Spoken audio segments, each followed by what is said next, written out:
반갑습니다. 입주민 여러분. 새로운 한 주가 시작되는 월요일 6번째 시사 시간입니다. 오늘은 지난주에 이어서 김건희 이야기 한 주 더 해보겠습니다. 그 전에 지역 모임, 성사된 지역 모임부터 빨리 말씀드리겠습니다. 5일 광주, 12일 부산, 19일 대전 모두 성사됐습니다. 그리고 명절 다음 주인 10월 17일 대구에서 모임을 갖겠습니다. 대구 신청해 주신 분들 단톡방 열리면 17일 괜찮으신지 확인 부탁드리겠습니다.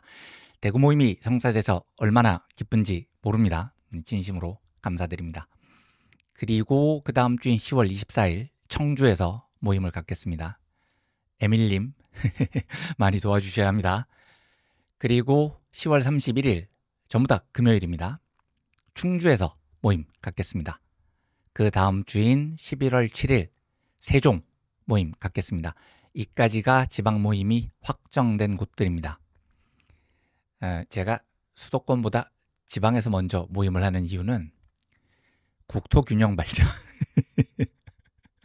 예, 항상 수도권에서부터 시작을 하는 관례를 좀 깨고 싶어서 이러는 거니까 많은 양해 부탁드립니다.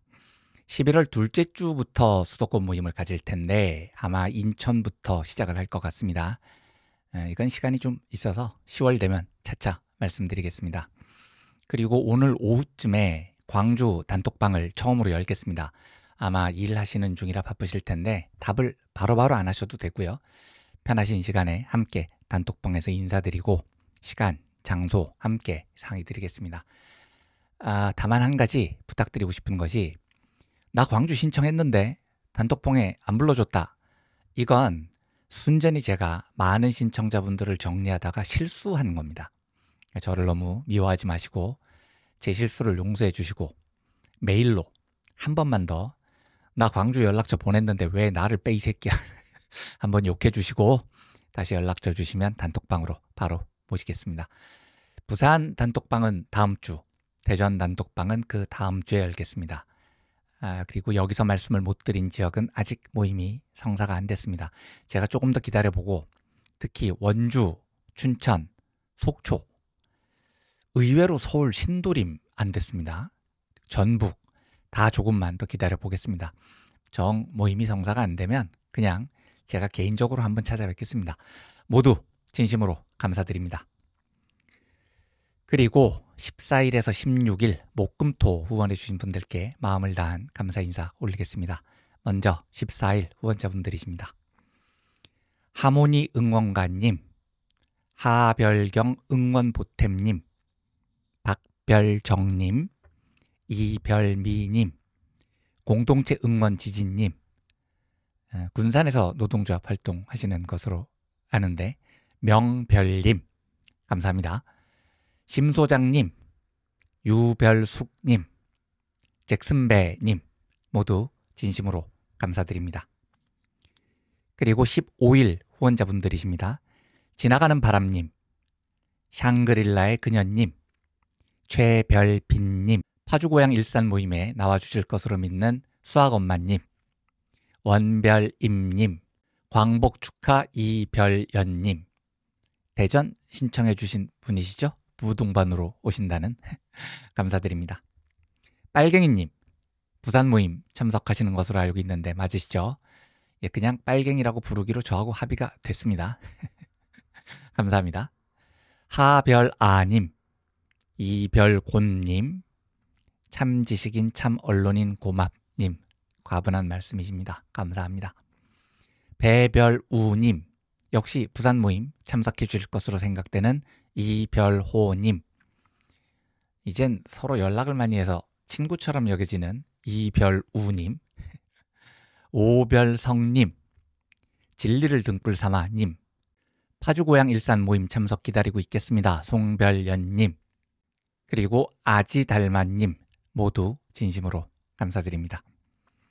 16일 후원자분들이십니다. 늘 응원합니다. 송별숙님, 란바야님, 송별천님, 미리 별을 붙여서 보내주신 안별경님, 풍월준님, 종로 3가 모임에서 뵙기를 기대하는 신별림님, 모두 마음을 다해 감사 인사를 드립니다. 항상 감사한 마음을 잊지 않고 살아가겠습니다. 감사합니다. 자, 본론 김건희 이야기입니다. 구속됐고 별의별 의혹들이 다 쏟아져 나오고 있습니다. 심지어 가래침 논란도 있던데 이건 좀 더럽기도 하고요. 사람 앞에서 가래 찍찍 뱉는 게 예절머리가 너무 싹퉁바가지긴 하지만 신진대사 문제니까 그냥 넘어가겠습니다. 저한테 특히 눈에 띄었던 의혹은 반클리프, 샤넬, 그라프, 바세론, 각종 명품을 뇌물로 쳐받은 게 김건희의 발목을 가장 강하게 잡고 있다라는 기사였습니다. 제가 명품을 잘 몰라서 저 중에 샤넬은 들어봤어요. 근데 반클리프, 그라프, 바세론 다 처음 들어봤습니다. 기사 보니까 유명한 브랜드인 것 같긴 한데 또 모르는 사람도 많았던 모양이더라고요. 국민일보에는 전 국민이 알게 된 반클리프, 바세론이 뭐기에 뭐 이런 기사도 났던데요. 저처럼 이 브랜드 모르는 분들이 꽤 있었던 거죠. 아무튼 반클리프하고 바세론은 김건희가 이봉관 서희건설 회장하고 사업가 서모 씨로부터 받은 것들이랍니다. 반클리프 목걸이가 수천만 원짜리, 바세론 시계도 몇천만 원 하는 모양입니다.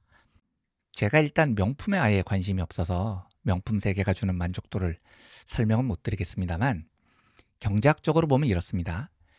경제학에서 말하는 수요와 공급의 법칙에 따르면 재화의 가격이 오르면 수요가 떨어지고 가격이 하락하면 수요가 올라갑니다.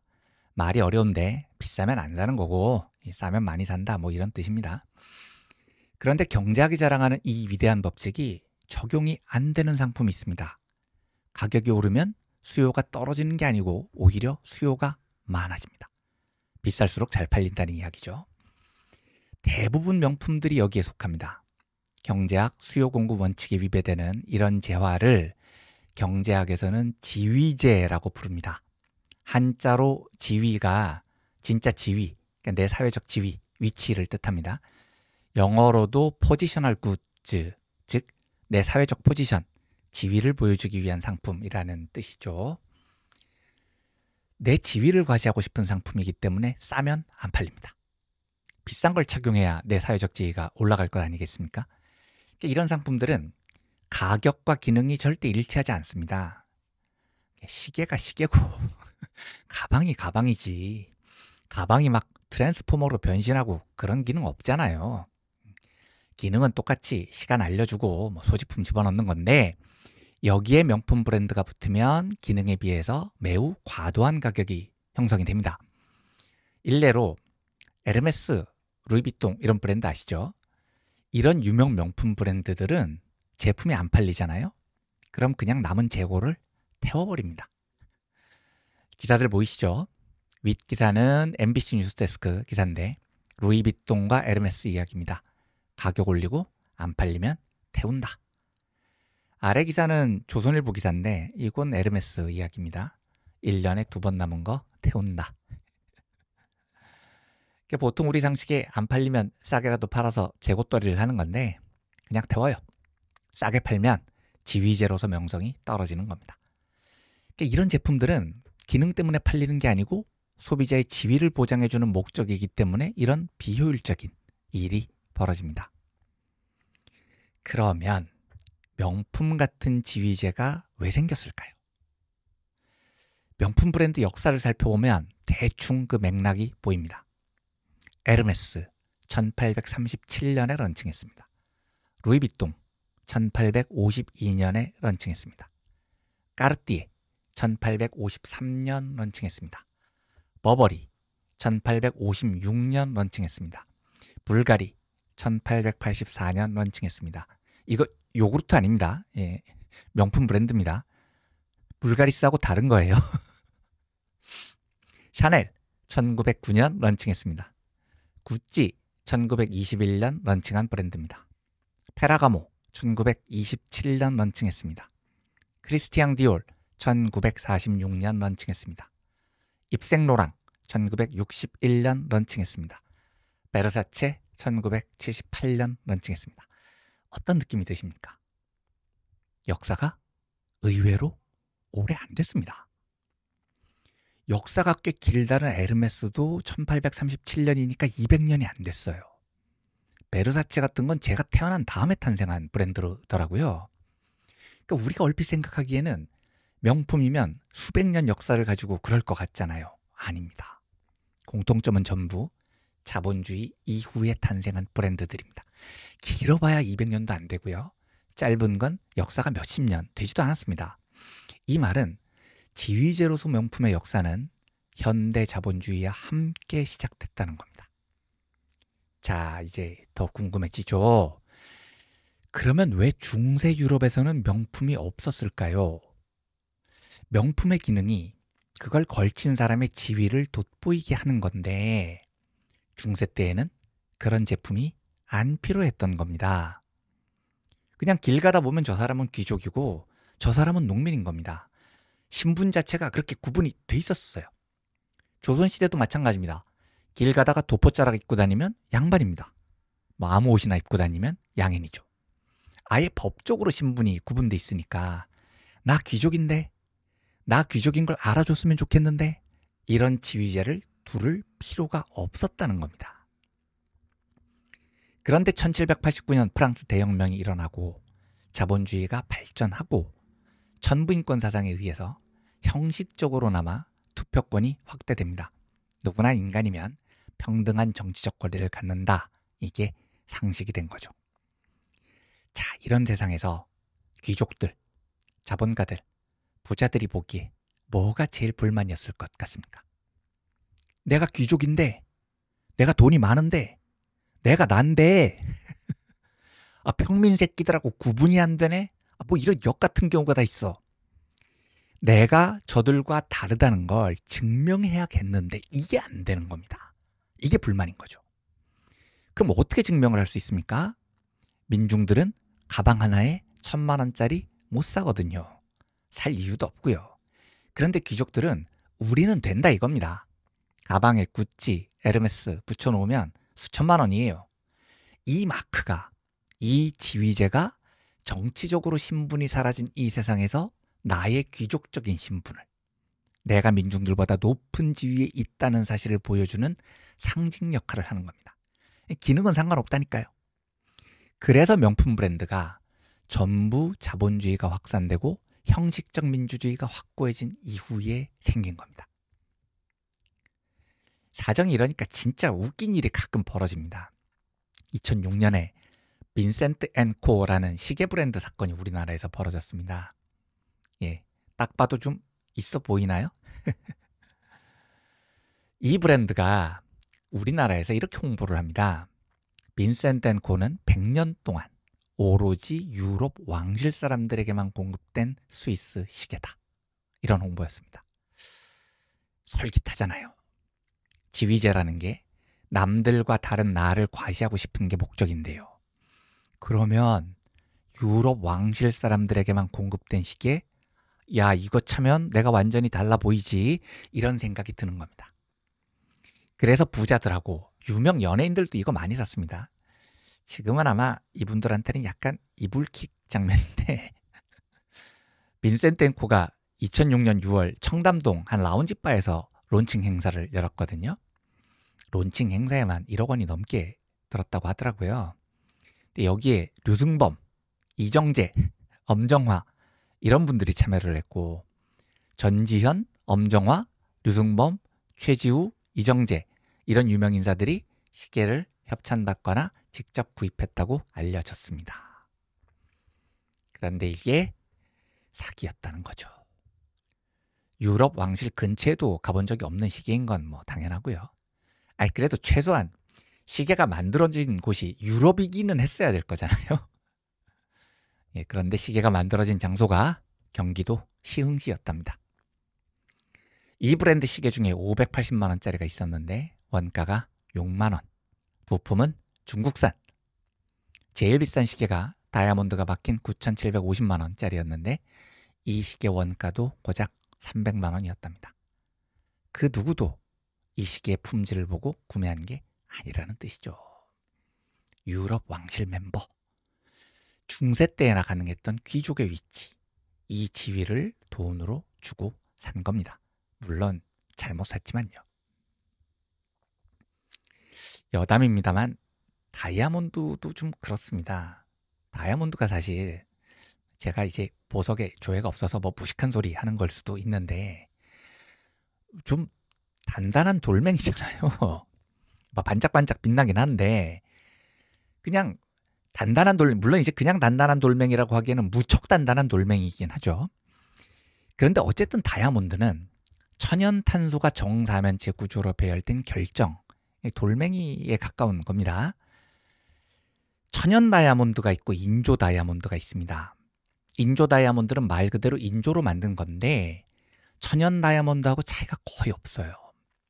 단단함, 모스 경도라고 하죠. 이것도 10으로 동일합니다. 10이면 세상에서 제일 단단한 광물이라는 거거든요. 그리고 눈으로 봐도 식별이 안 된대요. 보석 감정사도 특수 장비 돼야지 겨우 구분한다고 합니다. 차이가 있다면 천연 다이아몬드가 불순물이 많습니다. 적은 게 아니고요. 불순물이 많은 게 천연입니다. 천연 다이아몬드가 자연 상태에서 수억 년에 걸쳐서 형성된 거여서 미세한 불순물이나 내포물이 인조 다이아몬드보다 더 많다는 겁니다. 완성도로 보면 인조 다이아몬드가 더 뛰어난 거죠. 불순물이 없으니까요. 예. 그런데 가격은 천연 다이아몬드가 훨씬 비쌉니다. 이게 지위제이기 때문입니다. 다이아몬드를 단단해서 사는 사람은 없잖아요. 요즘은 러시아산 다이아몬드 때문에 위상이 많이 떨어졌는데 2000년대까지 세계 다이아몬드 시장의 90%를 장악한 기업이 드비어스라는 기업입니다. 남아프리카에서 주로 다이아몬드를 채굴해서 가공을 하는데 본사가 영국에 있어서 영국 기업으로 분류하는 사람도 있고 보통은 그냥 다국적 기업 이렇게 분류를 하더라고요. 그런데 원래 다이아몬드가 반짝반짝하니까 보석이기는 했습니다. 근데 가공이 어려워요. 워낙 단단하니까요. 그래서 19세기 중반까지만 해도 어마어마하게 널리 알려진 보석이 아니었습니다. 일반인들은 다이아몬드가 어떻게 생겼는지도 몰랐다고 합니다. 실제로 부유층도 색깔이 예쁜 루비를 더 좋아했다고 하고요. 그런데 19세기 후반에 남아프리카 지역에서 다이아몬드 광산이 큰 게 발견되면서 다이아몬드가 대중화가 됐단 말입니다. 이걸 드비어스가 구입을 해서 발전을 시킨 거고요. 문제는 드비어스가 다이아몬드 인기가 높아져도 다이아몬드 채굴을 더 안 했다는 겁니다.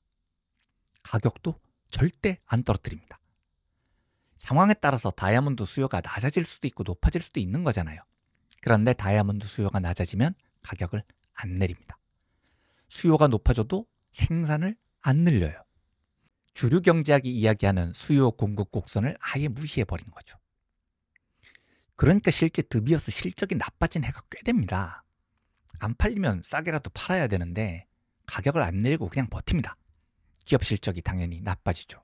그렇지만 드비어스는 꿈쩍도 안 합니다. 왜냐? 지위제로서 다이아몬드의 위치를 지키려는 장기 전략이 있었기 때문입니다. 다이아몬드를 많이 생산해서 아무나 하고 다닐 수 있으면 다이아몬드는 그냥 단단한 돌멩이입니다. 드비어스 목적은 다이아몬드를 하고 다니십니까? 당신은 특별합니다. 이 가치를 지키려고 한 겁니다. 그래서 이 시장의 절대 강자가 이런 스탠스를 취하는 바람에 2000년대 다이아몬드 가격이 1960년대에 비해서 10배 가까이 올랐습니다. 지위제라는 게 이런 위력이 있다는 겁니다. 일단 오해는 하지 말아 주십시오. 저는 명품이나 보석을 산다는 것 자체에 대해서 나쁜 감정이 없습니다. 남들과 다른 나를 그런 식으로 표현하고 싶다면 그건 개인 취향의 문제고 돈을 정정당당하게 내 노력으로 벌었다면 얼마든지 그런 취향을 가질 수 있다고 봅니다. 문제는 정치인은 그러면 안 된다는 겁니다. 안 된다기보다 아둔한 짓이라는 거죠. 제가 지난주에도 말씀드렸지만 정치인은 일단 권력 계급입니다. 하지만 대중들의 선택을 받아야 하는 딜레마가 있는 거죠. 그러면 현대 민주주의 사회에서 민중들이 투표를 통해서 대표자를 뽑는데 어떤 사람을 뽑고 싶겠습니까? 중세 귀족을 뽑고 싶겠습니까? 그럴 리가 없는 겁니다. 왕족이나 귀족정을 무너뜨리기 위해서 민중들이 얼마나 많은 피를 흘렸는데 나는 귀족이야. 나는 너희랑 사회적 지위가 달라. 이런 애들을 어떻게 우리 대표로 뽑냐고요. 그래서 정치인들은 내심으로 명품 좋아할 수 있습니다. 하지만 나는 평범한 민중들과 달라 귀족처럼 똥폼 잡고 싶어. 대중들 앞에서 이러면 안 된다는 겁니다. 그런데 김건희는 저걸 세계 정상들이 모인 곳에서, 그것도 뇌물로 받은 명품을 쳐두르고 자빠진 겁니다. 한 가지 더요. 김건희가 2023년 7월에 윤석열하고 북대서양 조약기구 나토죠. 정상회의 참석하러 리투아니아를 방문한 적이 있었습니다. 그런데 수행원 16명을 내동한 상태로 명품 매장 몇 곳을 일일이 들렀다는 보도가 있었습니다. 일단 관광 갔습니까? 여행처 가셨어요? 국민 세금으로 정상회의 참석하러 가서 거기서 네가 명품 쇼핑을 왜 하고 자빠졌냐고요. 이 정도면 중독이라고 봐야 됩니다. 그 중요한 정상회담 일정에서도 명품숍 보면 저길 안 들리면 막 안절부절해지고 이런 거죠. 이런 심리가 왜 생길까요? 인간으로서 완성도가 매우 떨어지기 때문입니다. 인간으로서 완성도가 떨어진 사람이 느끼는 가장 심각한 심리가 불안입니다. 남이 나를 안 알아줄까봐, 혹시 내가 귀족이 아닌 것처럼 보일까봐 불안합니다. 이건 제가 한 말이 아니고 일찍이 경제학의 아버지라고 불렸던 애덤 스미스가 예견한 사태이기도 합니다. 자본주의의 생산성을 비약적으로 높인 1등 공신이 분업입니다. 실제로 애덤 스미스가 그 유명한 핀 공장 실험으로 분업의 효율성을 입증을 합니다. 스미스가 볼링핀 만드는 공장에서 분업을 도입해봤습니다. 종전에는 철사 나르고 끝 뾰족하게 갈고 그 구부리고 두드리고 하는 걸 모두 한 명의 노동자가 담당했습니다. 그래서 그 공장에서 노동자 한 명이 만드는 핀의 개수가 평균 20개 정도였다고 합니다. 그런데 스미스가 공장의 제조 단계를 20개로 분리를 한 다음에 한 명의 노동자는 오직 핀만 나르는 겁니다. 다른 노동자는 오로지 핀을 구부리기만 합니다. 이런 식으로 분업을 도입했더니 노동자 한 명당 생산량이 무려 4,800개로 늘어났다는 겁니다. 분업을 했더니 효율성이 수백 배가 좋아졌다는 거죠. 그래서 자본주의 사회는 이 분업을 엄청난 속도로 받아들입니다. 공장에서뿐만 아니고요. 사회 전체적으로도 분업이 매우 보편화됩니다. 지금 일하는 거 자세히 보시면 사람들이 대부분 자기 분야의 일만 잘하면 되잖아요. 이게 분업사회라는 건데, 문제는 이런 분업사회의 가장 큰 약점이 한 개인이 자신의 생존에 필요한 온전한 노동, 삶의 과정, 이걸 총체적으로 잘 이해하지 못하게 된다는 겁니다. 보십시오. 노동자가 혼자서 공장에서 핀을 만들면 핀을 만드는 전체 과정을 다 보고 이해할 수가 있습니다. 이렇게 구부리고 이렇게 끝을 갈고, 아, 이래야 볼링핀이 되는구나 라는 걸 이해를 하죠. 그런데 너는 철사 구부리는 일만 해. 이러면요, 이 노동자는 핀 구부리는 데는 전문가가 됩니다. 그런데 이 핀이 어떻게 만들어지는지 총체적 과정을 몰라요. 어떤 노동자들은 그걸 매일 구부리긴 하는데 이게 지금 볼링핀을 만드는 건지 옷걸이를 만드는 건지 아예 모르는 사태도 벌어지는 겁니다. 사회 전체적으로 봐도 마찬가지입니다. 누군가가 나 대신 나의 생존을 위해서 다양한 일을 해주잖아요. 편해요. 이러면 내가 인간으로서 살아가는데 뭐가 꼭 필요한 일인지 대부분 모르게 됩니다. 저도 참 창피한 이야기인데, 저는 화장실에서 대소변을 보면 이게 저절로 어떻게 처리가 되는 줄 알았습니다. 그 배설물이 정화조에 쌓이고 그걸 누군가가 나 대신 치워준다는 사실을 20대가 돼서야 알았습니다. 창피한 일이죠. 사람이 배변을 안 하고 살 수 없는 법인데 그 배변이 어떻게 처리되는지를 몰랐던 겁니다, 저는. 자, 제가 집에서 삽니다. 별 생각 없이 누군가가 지어준 집에서 살고 있는 겁니다. 그러다 보니까 집을 짓는 일이 얼마나 위험한 일인지를 모릅니다. 내 일이 아니니까요. 그런데 그 일을 알게 되면 매년 건설 현장에서 수백 명의 노동자가 목숨을 잃는다는 사실을 알게 됩니다. 매우 창피한 일이지만 저도 이걸 하는 게 20대 후반대의 일이었습니다. 요즘은 우리 아이들이 학교에서 급식을 먹는 게 너무 당연하죠. 그런데 그걸 너무 당연하게 생각을 하면 우리는 모르는 겁니다. 그 급식을 만들기 위해서 하루 200인분의 밥을 지어야 하는 비정규직 노동자들의 삶이 그 급식 안에 묻어 있다는 사실을요. 분업이 유발하는 가장 큰 문제가 이런 겁니다. 생존에 필요한 일을 다른 사람들한테 맡기는 바람에 인간의 완성도가 떨어집니다. 그리고 생존에 뭐가 필요하고 뭐가 소중한지에 대한 인식이 떨어집니다. 칼 마르크스가 분업 때문에 인간의 완성도가 떨어지는 현상을 인간소외라고 부른 이유가 이겁니다. 그리고 이걸 염려한 나머지 주류 경제학의 대부라 불리는 애덤 스미스조차도 국부론에 이런 말을 남깁니다. 분업을 하면 노동으로 생활하는 사람들의 거의 대부분, 즉 국민 대부분의 직업이 한두 가지의 매우 단순한 작업에 한정된다. 이런 사람들은 어려움을 없애기 위한 방법을 찾아내는데 자신의 이해력을 발휘하거나 창의력을 발휘할 필요가 없다. 창의력이 떨어진다는 거죠. 그래서 그는 자연히 그런 노력의 습관을 잃어버리고 일반적으로 인간으로서 최대한으로 어리석고 무지해진다.